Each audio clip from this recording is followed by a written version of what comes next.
দুই কিস্তিতে ১২০০ কোটি ডলারের সম্পদ ফিরিয়ে দিতে ইরানের সাথে সম্মতিপত্র সই করেছে যুক্তরাষ্ট্র। তেহরানের একটি সূত্র বলছে এটি সুইজারল্যান্ড বৈঠকেই সই হয়েছে। ৬০ দিনব্যাপী যুক্তরাষ্ট্র ইরান শান্তি আলোচনার শুরুতেই তেহরানের তেল রপ্তানি থেকে উঠেছে মার্কিন নিষেধাজ্ঞা। ইরানের বন্দরগুলো থেকে তুলে নেওয়া হয়েছে মার্কিন নৌ অবরোধ। আপাতত নৌ বন্দরগুলোর ওপর নতুন কোনো নিষেধাজ্ঞার কোনো পরিকল্পনাও নেই বলে জানিয়েছেন মার্কিন প্রেসিডেন্ট ডোনাল্ড ট্রাম্প। সব মিলিয়ে এখন পর্যন্ত সুইজারল্যান্ড বৈঠক থেকে প্রাপ্তির বিচারে যুক্তরাষ্ট্রের চেয়ে ইরানের পাল্লাই ভারী।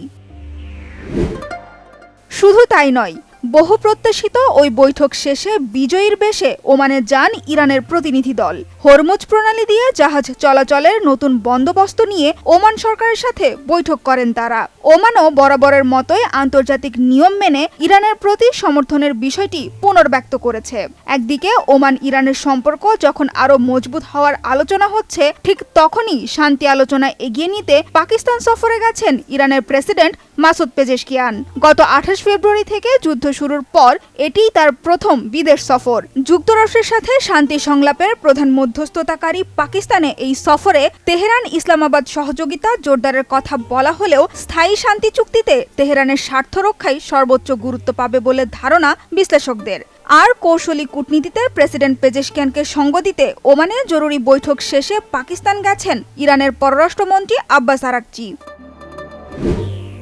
এর আগে সোমবার ভারতের নয়াদিল্লিতে অনুষ্ঠিত ব্রিক্স সদস্য দেশগুলোর নিরাপত্তা সংস্থা ও জাতীয় নিরাপত্তা উপদেষ্টাদের বৈঠকের ফাঁকে চীনের পররাষ্ট্রমন্ত্রী ওয়াং ইয়ের সঙ্গে বৈঠক করেন ইরানের সর্বোচ্চ জাতীয় নিরাপত্তা পরিষদের উপমহাসচিব কাদির নেজামি। বিদেশি আগ্রাসনের মুখে ইরানের দৃঢ়তা ও সহনশীলতার প্রশংসা করে তেহরানের সাথে দ্বিপাক্ষিক সহযোগিতা আরও বাড়ানোর আশ্বাস দেন চীনের পররাষ্ট্রমন্ত্রী।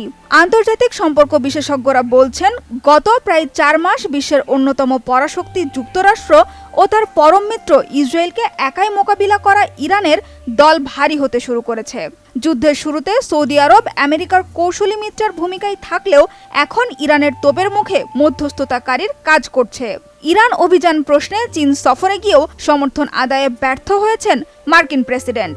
এমনকি ইরানকে শায়েস্তা করতে নামা দুই পরম মিত্র ইসরায়েল যুক্তরাষ্ট্রের সম্পর্কেও দেখা দিয়েছে দৃশ্যমান ফাটল। তেল আবিবের জন্য এসব হতাশার কথাই উঠে এসেছে ইসরায়েলের গণমাধ্যম দৈনিক হারেৎজের প্রতিবেদনে, যেখানে বলা হয়েছে যুক্তরাষ্ট্র ইরান চুক্তিতে ইসরায়েলের দাবিগুলোকে আমলে নেননি ট্রাম্প, যা একেবারে একা করে দিচ্ছে ইসরায়েলকে। সানজিদা ইসলাম তন্নি, বাংলা ভিশন নিউজ ডেস্ক।